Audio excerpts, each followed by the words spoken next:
Hello everyone and welcome to Economy in IAS. I'm Jateen Bharadwaj. Economy in IAS is powered by Bhargavaya Edu-Tech. This is a part of a long series of videos which we are preparing for the UPSC, state PCS and many other competitive examination. And like the previous weeks, we have been covering current affairs for the past 7 days. So this video is targeting towards the 4th week to the month of July 2025. And as we have done previously, this is how we start. So we have taken 4 important articles that we will be discussing on today's current affair video. And these are the current affairs that are curated with most of the examinations that you are going to be fighting for your career ahead. I'm Jateen Bharadwaj. Let's start the video. So there are 4 videos. 4 topics, I would say. The first one is India, UK, of course, the most important, the famous topic that remain in the news for many days to come. Followed by India, UK vision, the draft national policy on telecom, and what are stablecoins. Now, out of these, all the topics, yes, most of these topics are for the prelims. That's why I have not categorized them into mains or the prelims this time. Apart from the first topic, that is the UK free trade agreement and the UK India vision, the most of the other topics this week remained very subtle. There were not too many topics that we can cover up for the current affairs. So without wasting any time, let's start. As you all know, you have been a regular visitor of this channel. So these are the sources that we take up: Business Standard, PIB, Business Line, Financial Express, Mint and the Economic Times, and many other websites which I have not mentioned over here. So let's start with the first article. Now, the first article that we will be discussing today is a very important trade deal that has taken place between India and Britain. Now, most of these articles, I mean, it was published in everywhere, every newspaper, every website. So this is very important. Now, Business Standard, The Hindu, Financial Express and many others, they have published articles on India-UK trade deal. Now, this trade deal is popularly known as free trade agreement. However, this is not as that. It is far beyond that. So as you can see, both the prime ministers, they have signed a deal. So let's start venturing into what this deal is all about. Now, is trade important for your mains examination in UPSC? The answer is yes. UPSC or maybe state PCS examinations if you are preparing for that. So recent phenomena of protectionism and currency manipulation in the world trade. As you can see, 2018 UPSC has asked a question on the world trade. In 2023, they have asked the questions on direct and indirect subsidies with respect to the World Trade Organization. So whatever is happening across in the international economics, where India is impacted directly or indirectly, is a matter of UPSC's concern and a matter of other competitive examinations as well. So today we will be dealing into all the major aspects of this deal. What is the benefit for India? What is the benefit for UK? What are the hits? What are the misses? And then we will go through important points as well. So let's start. Now, before starting the theory, I would like to explain you different stages of integration. Now, these are the different stages of integration. We'll be starting from the bottom one. Preferential trade agreement is signed between 2 or more countries for one reason, that they want to give preference to each other in comparison to the other trading partners. Let's say if India signed a preferential trade agreement with, let's say, France. So in that case, India and France will give each other preferential treatment on certain traded items, not all of them. Then the next stage is free trade agreement. The basic difference between the free trade agreement and the preferential trade agreement is that if the traded items are more than 85% of the total items, let's say India and France, they are trading 100 items, goods, services, both, and 85 to more items in that are made free. Free means the duty which are charged on them is absolutely gone. I'm not saying free trade agreement, please understand, does not mean that we are having 100% free trade. No. Even if some of the items are excluded, that it is okay. So 15% of the items can be included from the overall trade. We need to keep this in mind. This is the basic difference between preferential trade agreement and the free trade agreement. Then comes CACA or CSPA, right? Now this is CISA and CIPA. These are a little bit higher, where services, investment, right, rules and regulations are also part. CECA or CEPA is just the another version of free trade agreement with more inclusion. That's it. More freedom, more inclusion. Investments are also part of it. Custom union is that kind of an economic integration where you find two countries or two or more countries having a free trade agreement between themselves plus. So till the first point, they are free trade agreement. So countries under custom union, they have free trade agreement plus they have a common external trade policy. So let's say India and France has a common, let's say India and France wants to create a custom union. So India and France will have common trade policies. They will remove all kind of trade restrictions between themselves, including services and investment, because it is beyond CECP, right? So they will bring all kind of common policies between them. But to be a custom union, both these countries should have a common external trade policy towards the third member, which is a third partner, or the outsider. So if the outsider is, let's say, Italy, so they should have a common policy. France and India together should have a common external policy towards Italy. So that is custom union for you. Then comes the next stage. Next stage is common market, where actually people to people transactions or transmission, or you can say labor mobility, is free. So labor can go from one country to the other country. Let's say there's a person who is working in Germany, can go to France, stay there. He can come to Germany, he can go to Switzerland, he can go to France, he can go to Italy, he can go anywhere if there is a common market. Common market is for the labor, goods, services, investment. So when you reach at this stage of economic integration, even labor transfer is free. There are no restrictions, visa norms and others are not applicable. Then comes the economic union. We all know one of the best example of economic union is European Union. Now economic union, apart from having all the features of the below, they have one extra feature. They have a common monetary policy. So the determination of interest rate, the supply, the amount of money, the supply of money, the direction of money supply, everything, interest rates and all, is decided by a common monetary policy. Now to have a common monetary policy, they should have a common monetary organization also, maybe a kind of a central bank or something. And when they have that, they should have a common currency also. So that's why European Union has Euro. Now, where does the present agreement of India and UK falls? So it is somewhere here. This is somewhere here. It's a mix and match of CACA and free trade agreement. Somewhere here. See, it is on the bilateral agreement between the two countries. They can decide how much freedom they wish to give to each other. There can be any one of these or a mix and match of many of them. Moving ahead. So what this deal is all about? The deal says that India and UK have signed a comprehensive economic and trade agreement, CETA. Now you can see it. So what they have taken from CECA, they have taken CE. From FTA, they have taken CTA. So together they have taken the features of both. That's why it is known as CETA. Endorsed a long-term strategic blueprint along with the vision of 2035. That is how these both countries perceive each other, right? How they perceive each other to be the player in each other's economy in the next 10 years. So they have given a vision for the next 10 years. How much trade they wish to have, what are the areas where they want to achieve more cooperation, all those things we are going to discuss that. What is the aim of this duty, or what is the aim of this agreement? Strengthening bilateral relations. Biggest thing. And where this bilateral relationship should be strengthened? In the field of trade, defense, technology, education, and climate change. So these are the 5 pillars on which this trade deal is being relying. And we will be discussing these 5 pillars, especially starting with trade. The word comprehensive here simply means this C, right? This word comprehensive here means that it is beyond goods and services. Please understand that. So this agreement is just one of the part of this agreement is trade. It goes beyond the trade as well.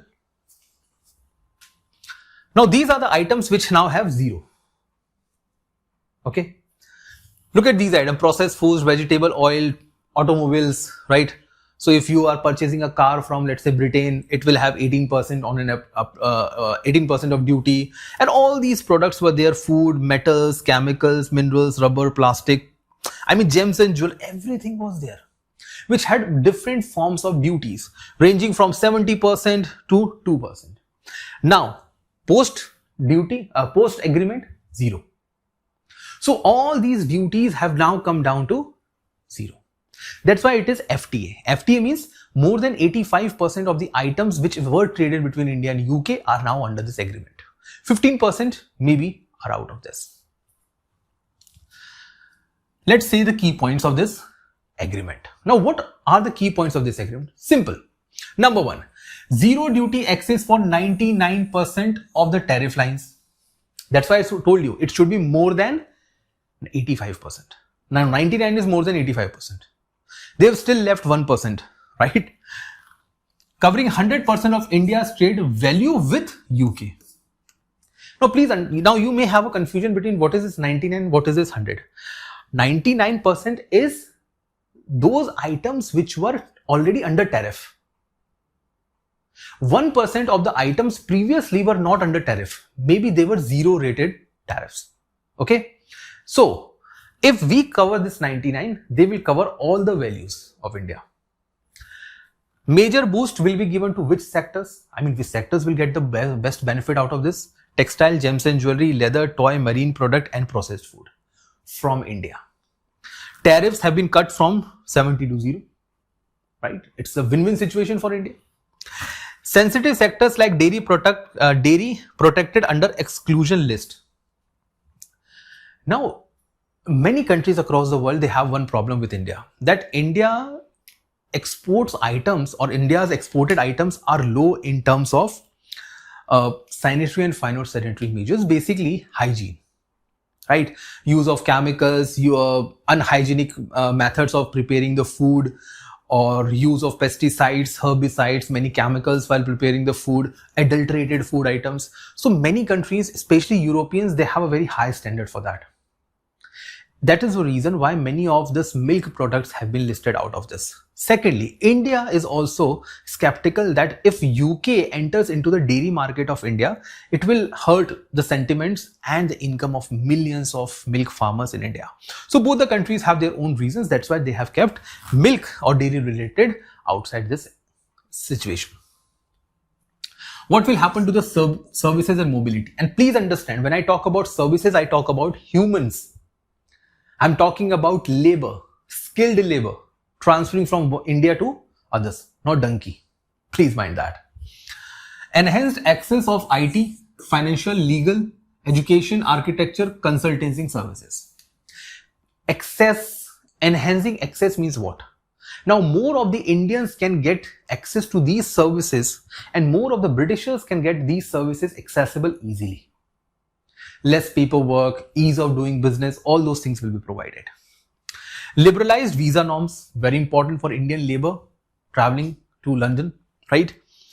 For contractual service suppliers, intra-corporate transfer, first of all, contractual service suppliers, they are on contract to supply certain services, basically. So let's say Indian companies are providing certain service on a contract. The second one is intra-corporate transferees. Let's say there's an Indian company which has office in Britain, and they want to transfer one of the employee from India to Britain. Indian company, Indian employee, but in Britain, right? And independent professionals. Let's say I'm a teacher, so I'm going to England for teaching. I'm an individual, right? So it basically covers mode 2, mode 3 and mode 4. These are the three modes of General Agreement on Trade in Services, GATS. It is part of WTO. Mutual recognition of professional qualifications in healthcare and engineers. Mutual recognition means what? So if a person gets a medical degree in India, that medical degree will now be recognized in Britain. So a person who became, let's say, became a doctor in AIIMS, Delhi. Now he can go to Britain and he can start practicing over there. Basic registration will be required. Recognition will be provided. Previously, they were not recognizing. To get to England and work as a doctor in England, you need to get a degree in England. Now that will be removed. Double contribution convention. They are both following that. Now, previously there was a problem, guys, that every person who is traveling from India to England, if let's say that person is under National Pension Scheme and he has already contributed in India for last 10 years. Now, when he go to London, right, in India he had this pension. Now, when he go to London, he has to give up that NPS contribution. He cannot make that contribution anymore.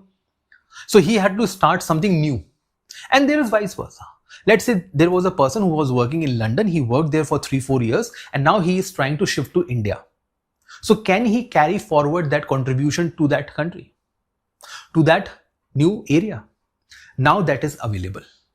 So social security contribution is now available. Secondly, there are many people, they are traveling from India to, let's say, UK. Now, when they are traveling to UK, they have to provide a small fraction of their income to the social security. In developed countries like Britain or in America, social security contribution is really very high. Everyone has to provide that. It is like another parallel form of taxation. So they have to provide this kind of contribution to their government. Now, the agreement says that for the first 24 months, right? For the first 3 years, they will be exempted from such kind of social security contribution. So Indians can remain in England without contributing anything for the first 3 years. They don't need to contribute anything to any social security, right? Kind of an alternative tax. Not required at all. Secondly, they don't need to have to work in the UK office. They don't, right? They have liberty to work wherever they wish, especially with professionals, right? I'm not talking about a cab driver, guys. This agreement does not talk much about the cab drivers, okay? Or any person who is working in the unorganized sector, any person who's working in like a sweeper or a cleaner or a petrol pump operator, not professionals. It is applicable on professionals. Then, inclusive growth. This remains a very important focus because, see, the objective of the government of India is to bring those kind of provisions or those kind of taxes where they feel that they can benefit the larger population of India. Here also they are thinking the same thing. Hence, through this trade treaty, we are targeting the upliftment of what? We are targeting the upliftment of MSME. This is the best thing, right? This is the most important thing that we need to keep in mind. Women entrepreneurs, artisans, farmer, youth. Now, artisans, farmer and youth, if you join with women, they contribute more than 80% of India's population. Alone farming community contributes like 40-45% of the employment. So, this treaty has been designed to benefit these people. There will be access of, now farmer in India will get easy access to export their product to British agricultural market. Easy. Look at the size, $63 billion is the market size of the British, right, agricultural goods. Indian products like spices, tea, coffee, this dairy excluding sensitive items. Dairy excluding sensitive items, right? Dedicated small and medium enterprise contact points will be there, digital trade, facilitation, paperless customs. Basically what they are doing, this is known as trade facilitation. Please understand that. This is known as trade facilitation or ease of trading. Less paperwork, less bureaucratic retipism, right? Digital trade should be provided, online transactions of everything, online dealing, online contract, ease of transfer, right? Ease of trading. Now, what is not been included? Basically, three things. UK retained its protectionism in sugar, milled rice, pork, chicken and eggs. Indians cannot export that. Or if Indians export that, there will be duties. Secondly, no tariff cuts in sensitive Indian sectors like dairy, apples, oats, edible oils. So if Indians are exporting these 4 items, high duties will be there. Then no access to India's legal services. So India, these are the 2 restrictions for India. This is the restrictions for Britain. We have not allowed British to enter into India and provide legal services. So their companies, their firms, their corporate lawyers cannot come and provide services in India. It is not included. Okay. Now look at this, the benefits. Highlighted, I have included that into the table. What are the benefits of various sectors? Trade sectors. It will double India's export to Britain, not to the other countries. It will double India's export to the Britain. Secondly, duty-free access, expansion of MSME base. Basically, the transfer of technology, inputs which were expensive for India will now become cheaper, and Indian MSME sector will benefit a lot from that. Even exports, right? Handicraft sectors, gems and jewelry. So gems and jewelry sector has a very high share of MSME. Leather products, very high share of MSME, right? So this sector will have a high growth. Job creation in textile, IT, food processing and engineering. I have already discussed that because of various contracts that there is ease of going and doing employment in England. Enhanced pathway for the skilled migration and global careers. Global careers basically means, guys, that a person can easily travel from one country to the other country, and apart from that can easily change employment. That person can remain on the same employment, right? Or can change the companies being in the same sector. All this is provided given the kind of easy mobility or labor mobility is allowed. Then comes innovation. So AI, biomanufacturing, 6D technology, quantum computing, green hydrogen and other kind of collaborations will be there, like biofoundries will be established. So UK and India, they will have various partnerships. You will read this in newspaper in the coming months, that India-UK partnership on XYZ, India-UK partnership on 6G, India-UK partnership on AI, India-UK partnership on biomanufacturing. So they will create these kind of partnerships where experts from both the countries will travel to each other's country, provide their expertise, teach, start some courses, like benefit, share their technology. Could be anything.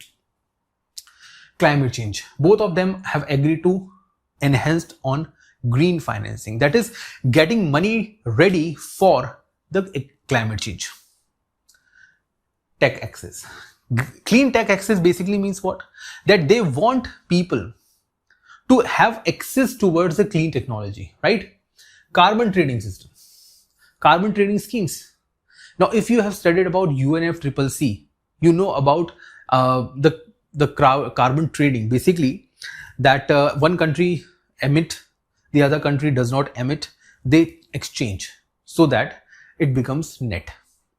So the country which is emitting will provide kind of indirect money to the country which is not emitting carbon, or providing money to each other so that green technologies can be adopted. In this, they will help each other. Then the next one is defense. It will help self-reliance through co-development in advanced defense technologies.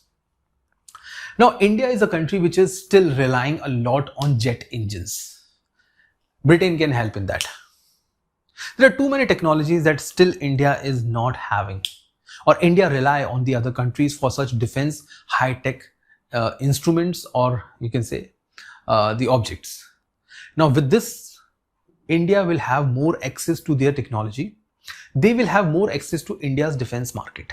Very good thing. And the last one is multilateral reform. So wherever the both countries will go, UN, WTO, IMF, they will just push each other's instance or each other's stand on that platform. So they will cooperate on every international issue on these organizations together. Now this is the understanding, right? What British will have as far as benefits are concerned. So India to cut and eliminate 90% of UK's, right, tariff on 90% of UK is good. Again, more than 85. That's why it is FTA. 92% of the current UK exports, 64% tariff free from day one, and the rest it will reach to the 90%. Average tariff drop from 15 to 3 on the UK goods, right? Not completely free. Aerospace 11 to 0. Automotive 110 to 10. So Indian British cars like Range Rover, Land Rovers, Jaguar and others are now going to be a little bit cheaper in India, right? But government of India knows how to tax. Electric machineries and many other things will become cheaper in India. Whiskey tariff will go down to like 40% in the next 10 years. Legally guarantee access to bid 40,000 Indians government contracts worth 38 billion pounds.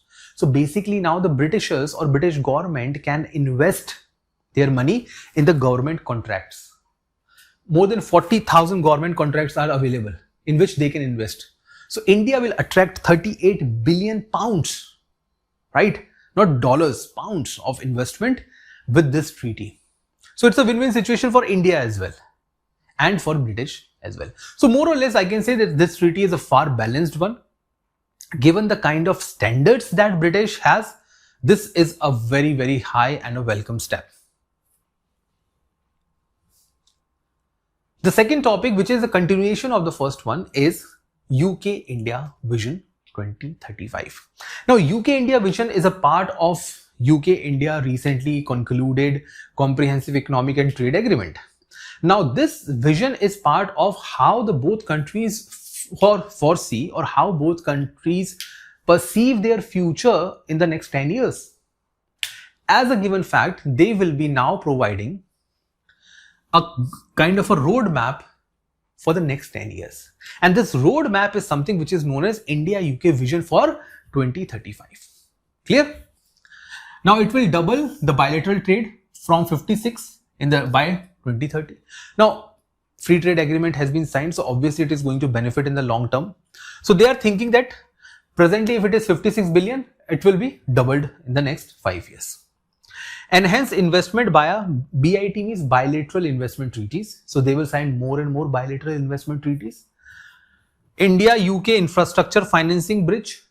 So infrastructure money India can avail from Britain in this regard. British international investment. In this also, Indian government will have more access now. See, India is a country which is looking for the expansion of its infrastructure. You may have heard about agencies like ADB, right? World Bank, also known as IBRD. Then we have Asia Investment Infrastructure Fund, right? So there are many organizations that provide bilateral, multilateral infrastructural development money. India has opened another door for itself, and this another door is in the form of these instruments. Either we will have a bilateral treaty or we will explore this financing bridge or BII. Legal, financial, insurance, asset management sectors to gain from harmonized regulations. Basically, these are the sectors where both the countries will start cooperating more. What will happen in the technology and innovation in the next 10 years? They will create a joint center, a kind of an office or a building or something like that, where they can collaborate on AI, 6G, semiconductors, biotech, cyber technology. They will create a mineral guild means where the producer of various minerals related companies will create a group. Like we have a pressure group, you can say a pressure group, or merchants group is known as guild. They will also focus on catapults, incubators, biofoundries, basically those places where new experiments are being conducted. Biofoundries are the ones where biological experiments are being conducted. So these centers will be set up for the startups bringing new technology. What will happen in the defense and security? They will create a defense industrial roadmap. Basically, this will help India to start defense townships. With those defense townships, India can export more and more defense goods, especially the private sector. So India's private sector is booming across in terms of defense one. And in this case also, it is going to benefit a lot. Underwater systems, electric propulsion, directed energy weapons, these are the important areas where because British naval power is very strong. Please understand that.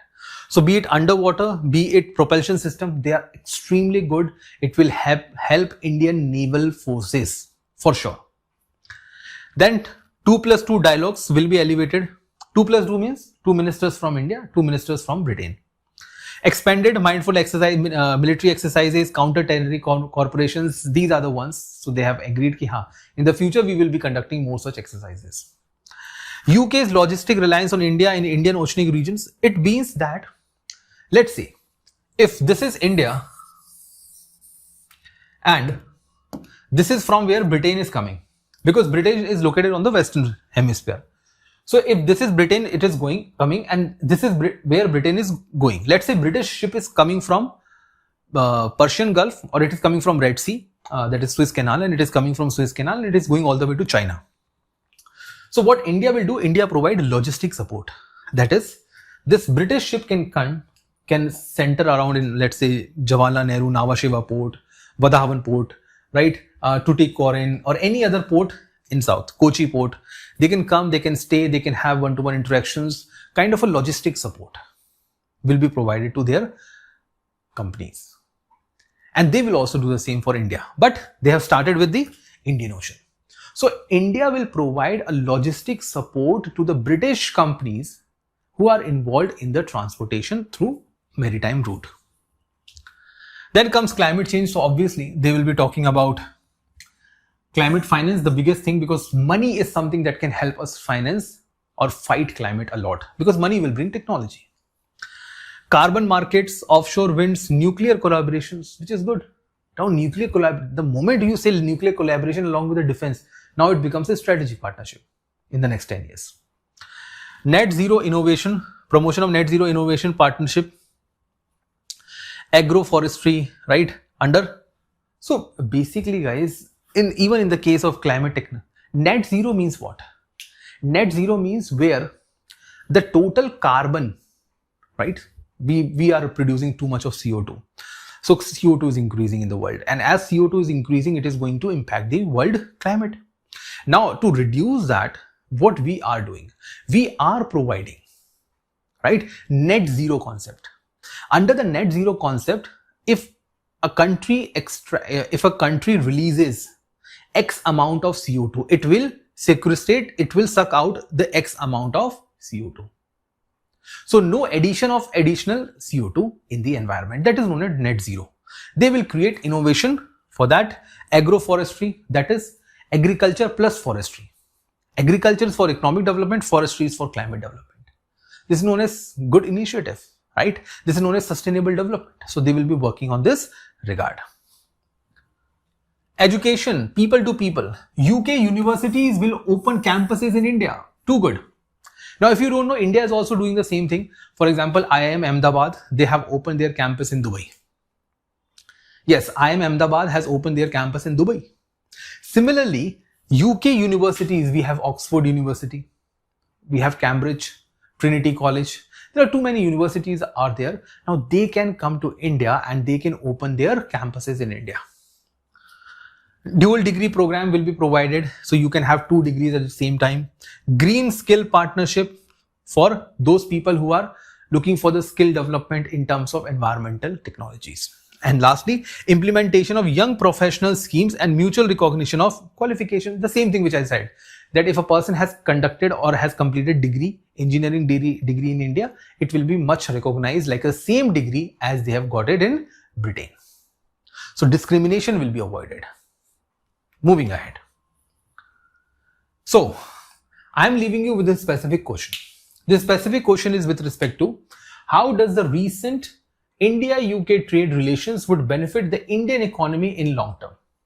150 words. This is a UPSC based pattern question, but listen this carefully. This kind of questions can be asked in your state PCS also, whether you are preparing for any specific state PCS, because over there also mains related questions are being asked. Not all of them, but many of them.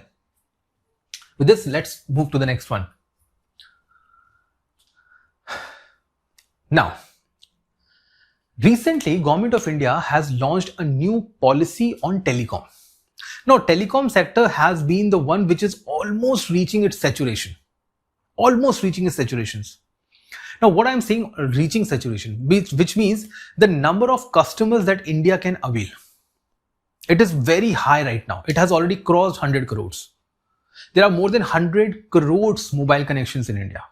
So telecom revolution has been seen in India in the last 20 years.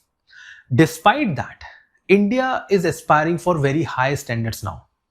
We are aspiring for 6G technology. We are aspiring for more internet connections, broadband connections. Every household should have broadband connections, 5G connections to even the village areas, hilly areas, coastal areas, so on and so forth.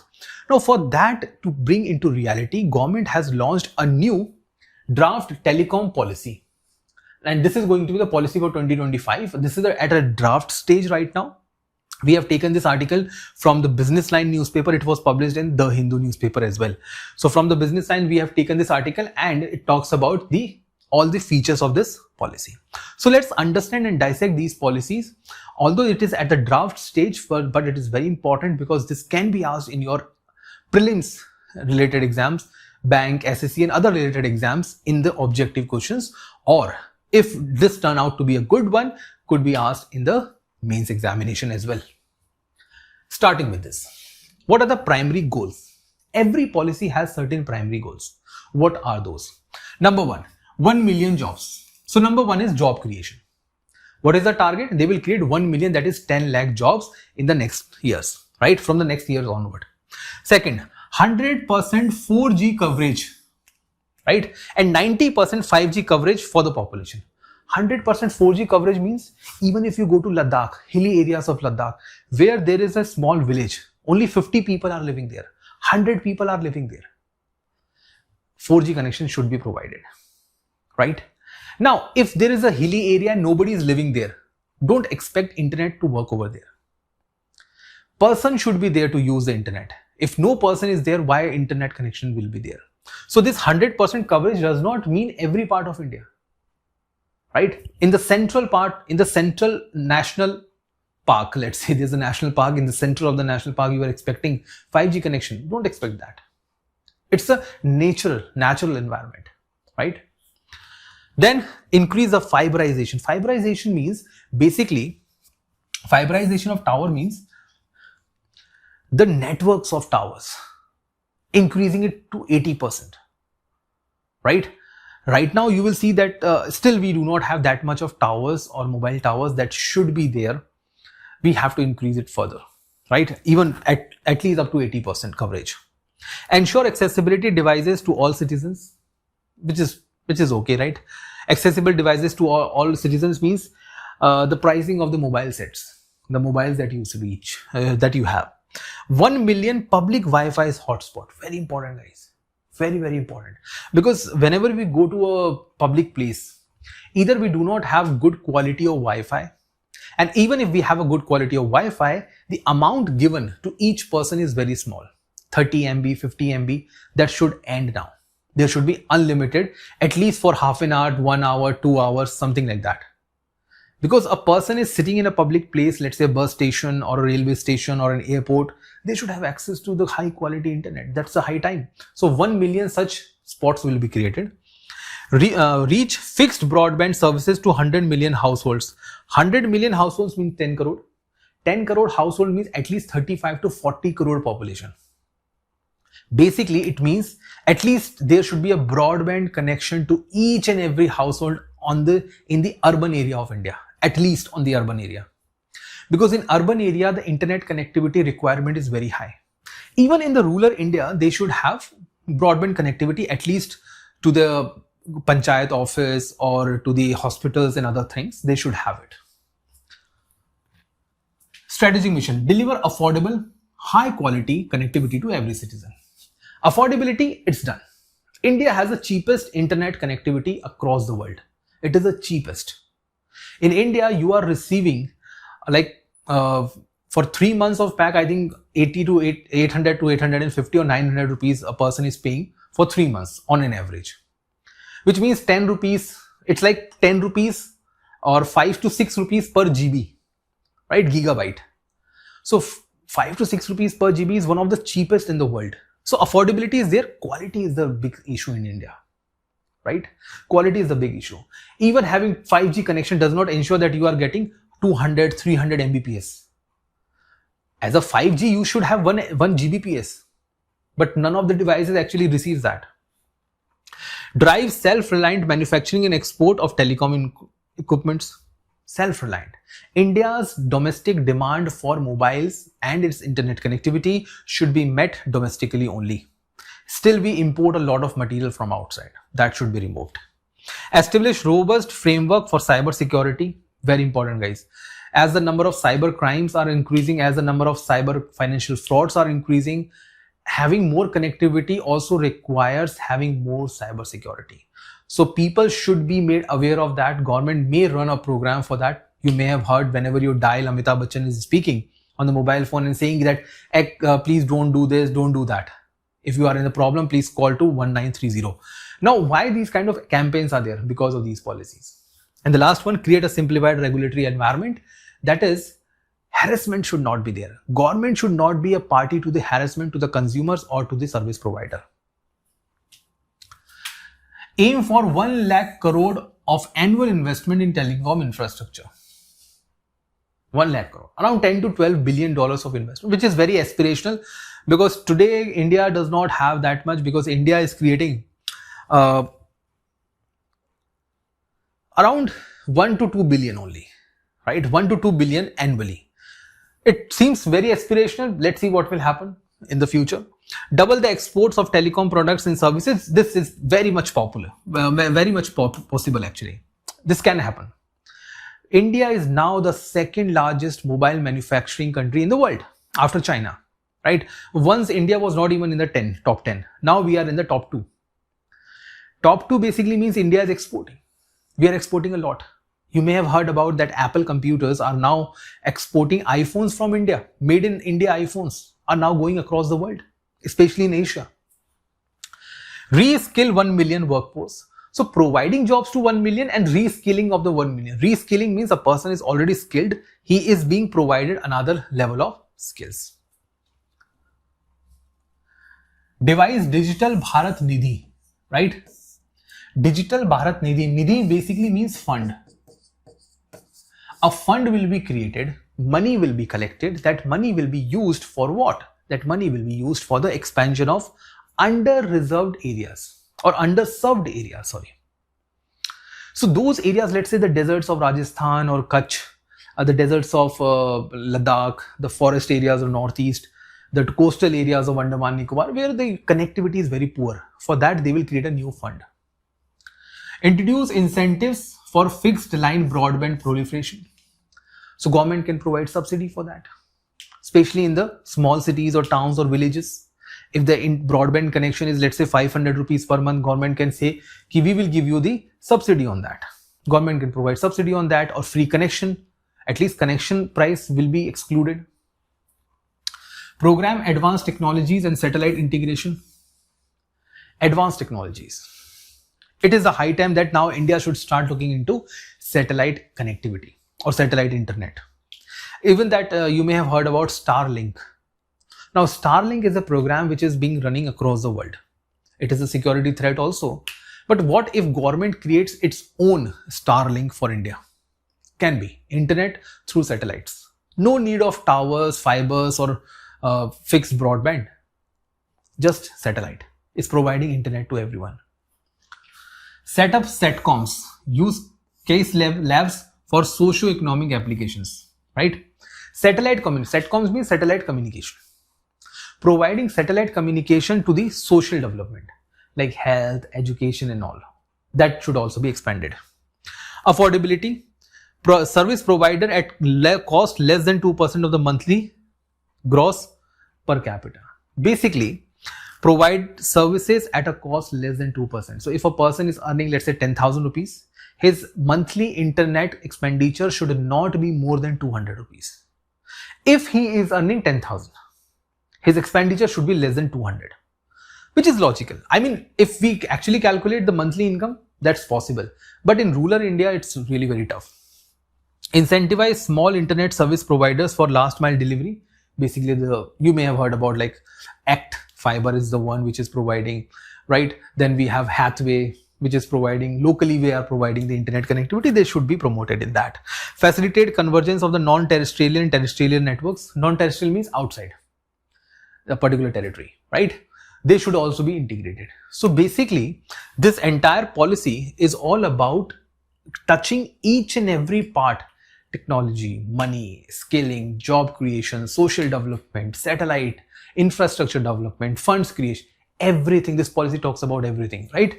Lastly, attain 10% of the global share in 6G, new technology, because 6G is already been developed. South Korea is already using 6G technologies. It has already been developed. We are still stuck at 5G. Position India among the top 10 in terms of emerging technology. Increasing global competitiveness. Technology should be developed. What if 7G can be developed in India? India should start looking after that. Developing 7G, right? Establish National Telecom Safe Net for network protection, so that cyber attack can be prevented on India's telecom infrastructure. Because if somebody from outside India attack and threaten India's infrastructure, this can create a problem. Set up biometric based identification for all telecom users, so that wrong SIMs, right? SIM cards with no identification or SIM cards with no owners, bogus numbers, bogus identification can be avoided. Biometric is important. Monitor satellite communication to ensure cyber security. So even if this Starlink I was talking about, what if people start adopting that? What if 2 lakh to 3 lakh people actually buy the Starlink connection? Don't you think that will bring a kind of a problem to India? Of course it will. Of course it will. Because that is kind of a security threat from satellites. Those mobile phones will be under threat, because the Starlink, first of all, is a service provider not from India but from the US, and US is known for espionage, so can be a threat in that case. Now we come to the new topic, stablecoins. Now stablecoins are becoming a lot popular these days, especially in America. Now this is the prelims related topic, so this could be asked in your examination. So we'll just look into highlights of the basics of what is this stablecoin. Stablecoin basically comes from two words, stable and bitcoins. Yes, it basically means stable bitcoins. Now the problem with the bitcoins is that their value is subjected to hedging, speculations, right? Overvaluation, undervaluation, speculations, ups and downs. Its value may increase today, it may fall. It's like a stock market. So to avoid that kind of a high fluctuation, a country need to be pegged. Pegged means keeping it fixed. If this country keeps a particular currency fixed and avoid the fluctuation of that, so the bitcoins can also be accepted by the people for the transactions. Obviously, let's say you have a 100 rupee note. Now you know that 100 rupee note will not be devalued overnight too much.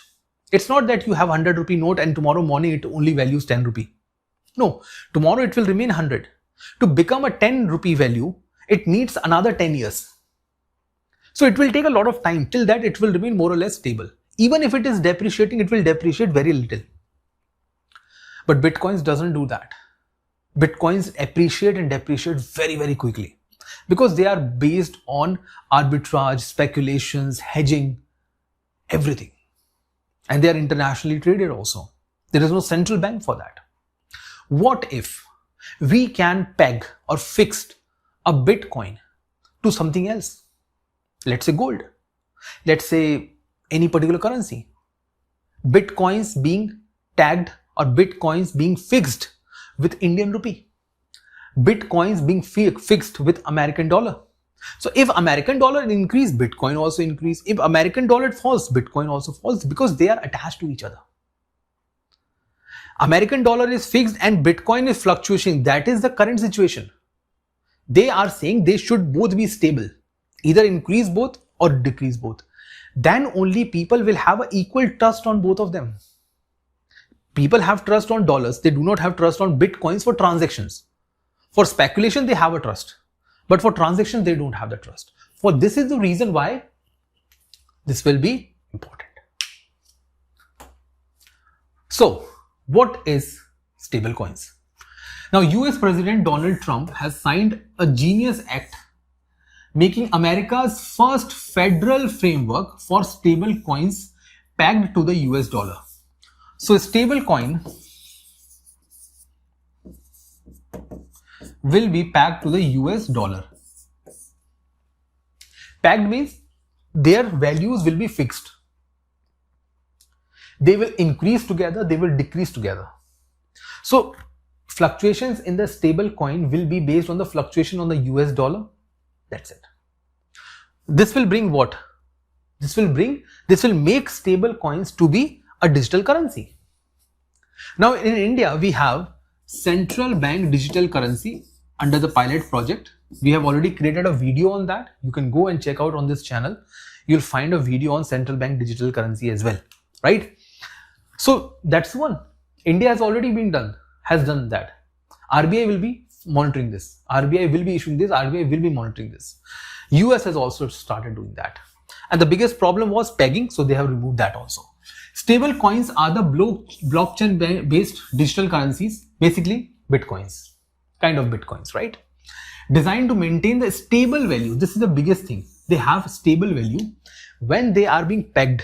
Pegged means they are being fixed to something external. It may be a fiat currency like US dollar, it may be through gold, it may be any financial asset, could be anything. But fixing it to gold will bring another, we will take it back, fixing it to the gold will take us back to the 100 years. Don't do that. So a currency will be the one which will be fluctuating. Developed by Tether, US, right, department, and MakerDAO, these are the two agencies, they will be manufacturing this. It is being encrypted, so it's an encrypted currency. They can be encrypted, there can be, it is known as Bitcoin minings. Minings means they are trying to extract encrypted coins from there. Supervised and audited under the specific jurisdiction, now federally regulated under the US via Genius Act. So this law Genius Act will provide backing, regulating, minting, circulating, withdrawal, right? Submission, everything with respect to the stable coins will come under Genius Act. Key features, fixed value, right? So usually anchored to a fiat, commodity, gold or crypto reserve, it will have a fixed value. So no need to work, no need to be worried about what are the issues, what are not the issues, right? Reserved mechanism, fiat collateralized, crypto collateralized, algorithmic, commodity backed. These are 4 features. It has fiat collaboration, that is government, dollar, it is fixed to the dollar. So government trust is there, fiat. Crypto collateralized. Crypto collateralized means it is collateralized by the cryptocurrency. Algorithmic, very hard to copy. Commodity backed, like gold and others. So it can also be backed with a commodity. So more or less it is like a win-win situation. High technology, no fiat, no fake currency, backed by the US government. So it is everything. Blockchain enabled, so it will be real-time development, borderless, no need to go for transactions and this and that. Low value transactions can be conducted, high value transactions will be conducted. You are not required to carry a lot of cash with you. It is digitally. You are not required to maintain something, right? That I should have so much of dollars in my bank, then only I can make it. You can receive salary, you can make a payment in bitcoins, too easy. Regulatory disclosure, right? 100% reserves will be maintained for this. Smart contract compatibility used extensively in DeFi protocols, right? Basically, this smart contract compatibility means it can be used anywhere, mostly in the financing sector, lending sector, trading sector. They will create an infrastructure for that. I want to buy shares, I want to buy stocks, I can use this stable coins. I want to buy a car, I can use stable coins. I want to buy gold, I can use stable coins. For that, they will be creating an infrastructure for that. Now, these are the difference between US stable coins and India's central bank digital currency. Now, what these are? Issue. Private entity. I have already given you the names for that. As you can see, The private agencies are MakerDAO and Tether. These are the private agencies that will be issuing this. US government will not issue. They are pegged with the US dollar. It will be issued by private. Here RBI. RBI is issuing that. Okay. If US do that, that will be US. Backing. It is pegged to fiat, crypto or commodities via reserve algorithms. Digitally backed by the sovereign currency. Legal status via Genius Act. Full legal tender status. Why it is already a legal tender? Because it is issued by the central bank. It is not issued by the central bank. It first created by a private company, then it is pegged to the particular dollar, and then it is being valued. Risk, counterparty risk, reserve mismanagement, low risk because of the central government. It is high risk because of the multiple parties involved. Use case, mostly in crypto ecosystem, DeFi cross-border payment. Although you can use it anywhere, but these are the important areas where it will be used. Crypto ecosystem, wherever the crypto is accepted, you can make a payment with that, right? Digital finance or other areas, you can use that. Cross-border payments, you can use that. No need to, because see, in crypto, you don't need to convert a currency. Rupee should be converted to dollar for the payment. No. Crypto is accepted everywhere. If it is crypto, it is accepted everywhere. Over there, you need to maintain certain rules and regulations. Control and transparency depend on the issuance, governance, and audits. Everything is dependent on the external regulation. Over there, fully regulated, given by the digital currency. So India has adopted central bank digital currency. The example for that is e-rupee, right? Example of that is e-rupee, which has a symbol of this one, e-rupee, right? So India is already on the line. India has already started a pilot project. In the near future, we will have a central bank digital currency. However, private agency doing something has not been allowed in India. With this, now we have come to the end. So, as I've always said in most of the videos, in this month, on 15th of August, I'll be starting a separate foundation course for the UPSC examination. If you are interested and you want to join and learn from me the most detailed classes that I have been taking up, you can join me through this course. The link for this course is being provided in the description box, along with all the notes that we have taken up. Whatever I have discussed, all the notes for that in the PDF format is already given in the description box, so you can go through that as well.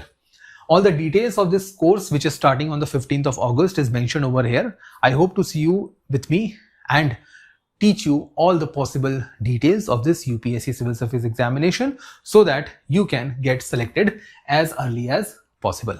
Thank you everyone, and do join us for the next video for the next week's current affair. Thank you.